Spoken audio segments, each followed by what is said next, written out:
హైమ అలాగే గౌరీప్రసాద్ వాళ్ళు టీ తాగుతూ జ్యోతి అలాగే సూర్య వాళ్ళతో ఇలా మాట్లాడుతూ ఉంటారు.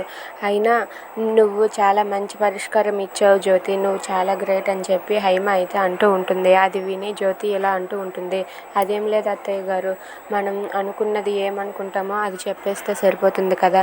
అయినా సుమిత్ర అలా ఆలోచించడంలో తప్పే ఉంది.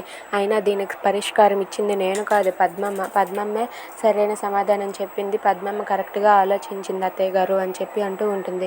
అది విని అక్కడ ఉన్న సూర్య కూడా నిజమే, పద్మమ్మ అలా మాట్లాడి ఉండకపోతే సుమిత్ర మాటలకి హద్దులు ఉండేవి కాదు అని చెప్పి సూర్య కూడా అంటూ ఉంటాడు. ఇక జ్యోతి అయితే పద్మమ్మ మాట్లాడే మాటలు నాకు చాలా నచ్చాయి, జీవితం గురించి ఎంత గొప్పగా చెప్పిందో అని చెప్పి అంటూ ఉంటుంది. అది విని గౌరీప్రసాద్ అలాగే హైమవతి వాళ్ళిద్దరూ కూడా నిజమే, పద్మమ్మ చాలా గొప్పగా మాట్లాడింది అని చెప్పి అంటూ ఉంటారు.